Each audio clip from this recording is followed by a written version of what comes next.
Oh, for the adults, aren't you glad after hearing that gospel reading, are you not glad you did not win the Powerball lottery a few weeks ago? Because if you did, you'd be rich and you'd have to pay a lot of attention to that. But of course, you don't. You don't. You're not rich. And so you get to sort of look at that. Maybe, of course, you would catch that little bit about the rich man ignoring Lazarus. And maybe that sort of tweaks a little bit. And maybe you think, okay, yeah, earlier this week, there was a homeless person, and maybe I didn't handle that quite as well. Maybe you get a little bit out of it, but for the most part, you don't have to worry about this, and that's a wonderful thing. But I have to worry about it. I don't remember exactly when it happened. It was, I believe, somewhere around 3 years ago, maybe 4, something like that. I suddenly realized that the word rich is just this kind of interesting word. It doesn't seem to have a normal definition. What it is, it's a word of comparison. And so that you and I, when we think of rich, what we do is we say, well, I know what I have, and I look at other people who have way more than I have, and so, pardon me, and so I just decide that those people are rich and I am not. And that makes a lot of sense, because unless, I guess, you're Elon Musk or somebody like that, there's always someone to look to who's got more than you. But it was this moment of revelation where I realized that, well, wait, there are literally millions of people in the world, maybe even millions of people in the United States, who could look at me and say, well, that guy's got way more than I got. He's rich. And I suddenly realized that, they're right. I think I am rich, which means I got to take this seriously. And indeed, if you look at the description of this guy, Jesus said he was clothed in purple and fine linen.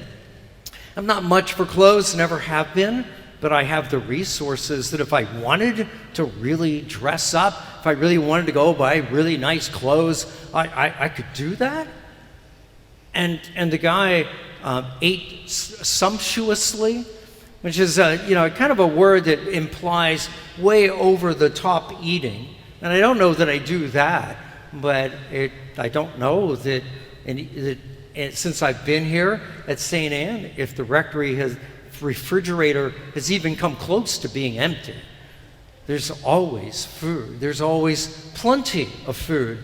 As a matter of fact, sadly, sometimes there's so much food that we can't eat it all, and some of it has to be thrown away. So I realized that I kind of fit the description of this guy. So what are the lessons that I get out of this story then? Well, first, it is worth paying attention to the guy's relationship with Lazarus, because it's hard to know for sure, but it seems that this man ignores Lazarus. Like maybe he doesn't even know he's there. Or if he does, he just walks by him every day as he comes into his home. Because you appreciate it would have been very easy for him. Here's a man who's got servants. He could have easily, at the end of a meal, said to the servants, hey, just take some of this leftovers out to that guy out front. But he never does it, and it could be he's just crazy greedy, even about leftover food. But I suspect it's because he never saw Lazarus. Didn't really, Lazarus just this person, but he was more like this fixture at the doorstep, something he had to get around every time. And so the lesson for me, I need to remind myself that I've been driving along and I get to one of those intersections and there's someone that's panhandling. Okay, I don't necessarily have to give them money. I don't all the time. It depends on lots of situational things. But I do need to see them. And so I've made a point of, at stop signs or traffic lights, when I come across people like this, if they're walking down, I look at them. And even if I have to look at them and shake my head to indicate that I don't want to help them in the way they want, at least I'm going to see them. Because I don't want to be like this guy and not even see somebody. It's also a lesson in here, I think, of gratitude. You get the impression this guy's he's got so much stuff, he's not even grateful for it. It's just normal. And he's not grateful for the fact that he doesn't have to worry about, getting something to eat and being able to dress properly. He doesn't have to worry about that at all. I get the impression he doesn't give thanks. And so that's another good lesson for me that, so if I'm doing better than millions of people around the world, I need to be grateful for that, not just take that for granted. It is also, of course, a good lesson in stewardship. This guy's been given a great deal. It doesn't appear like he's being a good steward of it. He's just, it's all his. And he's not even willing to share leftover food. And that's pretty bad. And stewardship is always about looking at, this is what the Lord has given me in time and in money and in possessions and in talents. What am I doing with it? What am I making the best use of it? And this is a particularly important thing for me, because if I get this wrong in my personal life, I will also get it wrong in this parish. Because if I can't be a good steward in my own personal finances, I'm going to be a lousy steward also with parish finances. And I really don't want to do that for sure. And when the baskets get passed and you guys put that money in and partner with us and share with us, it's the job of myself and the staff. We're supposed to make the best use we can of that money. We're not supposed to just waste it. And so I need to be careful that I'm not wasting my personal money either.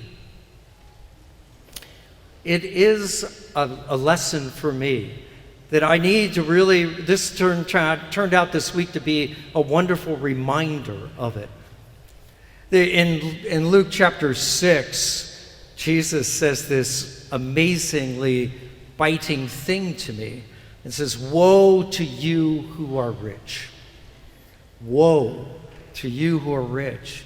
And every time I come across that, I just kind of picture Jesus looking at me and going, you need to be careful.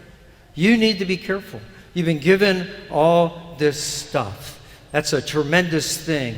You need to be careful, because it won't take much to become this guy in this story. Don't be like that guy. Be a good steward. Take care of what I've given you, and things will be wonderful. And so that's the lesson I got out of this. I'll let you figure out if it applies to you or not. Maybe some of that does. But if it does, if you decide it does apply to you, I do very much encourage you to take it seriously. It's so easy to dismiss Jesus, to say it applies to somebody else. It takes a little bravery to say it applies to you. But that's what makes your relationship with Jesus all the better, when you're willing to listen to the Lord.